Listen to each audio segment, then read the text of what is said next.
A happy ending is an ending of the plot of a work of fiction in which almost everything turns out for the best for the protagonists, their sidekicks, and almost everyone except the villains. In storylines where the protagonists are in physical danger, a happy ending mainly consists in their surviving and successfully concluding their quest or mission.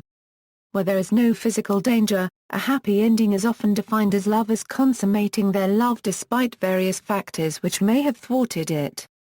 A considerable number of storylines combine both situations.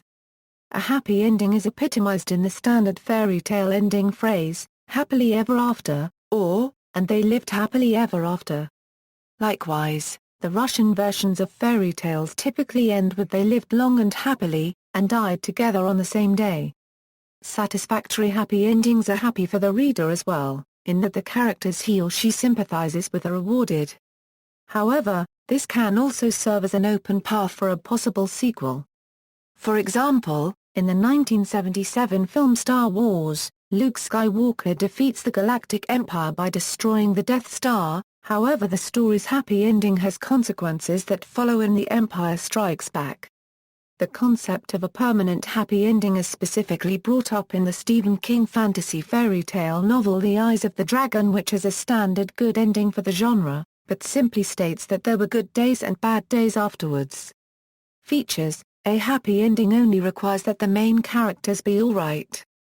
Millions of innocent background characters can die, but as long as the characters that the reader audience cares about survive, it can still be a happy ending. Roger Ebert comments ironically in his review of Roland Emmerich's The Day After Tomorrow, "Billions of people may have died, but at least the major characters have survived. Los Angeles is leveled by multiple tornadoes, New York is buried under ice and snow, the United Kingdom is flash frozen, and lots of the Northern Hemisphere is wiped out for good measure. Thank God that Jack, Sam, Laura, Jason and Dr. Lucy Hall survive, along with Dr. Hall's little cancer patient."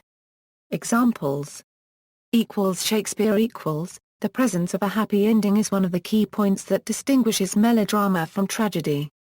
In certain periods, the endings of traditional tragedies such as Macbeth or Oedipus Rex, in which most of the major characters end up dead, disfigured, or discountenanced, have been actively disliked. In the 18th century, the Irish author Nahum Tate sought to improve Shakespeare's King Lear in his own heavily modified version in which Lear survives and Cordelia marries Edgar. Most subsequent critics have not found Tate's amendments an improvement. Happy endings have also been fastened to Romeo and Juliet and Othello. Not everybody agrees on what a happy ending is. An interpretation of The Merchant of Venice unregistered trademark S forced conversion of Shylock to Christianity is that it was intended as a happy ending. As a Christian, he could no longer impose interest, undoing his schemes in the play and ending the rivalry between him and Antonio, but more importantly, contemporary audiences would see becoming a Christian as a means to save his soul.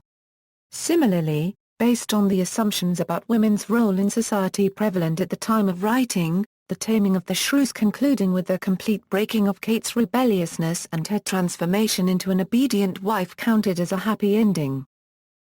Novels A Times review of The Spy Who Came In from the Cold strongly criticized John le Carré copyright for failing to provide a happy ending, and gave unequivocal reasons why in the reviewer's opinion such an ending is needed. The hero must triumph over his enemies, as surely as Jack must kill the giant in the nursery tale.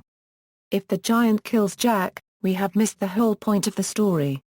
George Bernard Shaw had to wage an uphill struggle against audiences, as well as some critics, persistently demanding that his Pygmalion have a happy ending, that is that Professor Higgins and Eliza Doolittle would ultimately get married.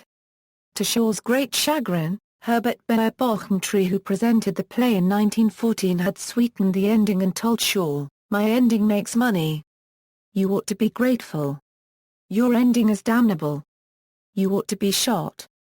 The irritated Shaw added a postscript essay, What Happened Afterwards, to the 1916 print edition, for inclusion with subsequent editions, in which he explained precisely why in his view it was impossible for the story to end with Higgins and Eliza getting married. Nevertheless, audiences continued wanting a happy ending also for later adaptations such as the musical and film My Fair Lady. See also, Eucatastrophe, Once Upon a Time. References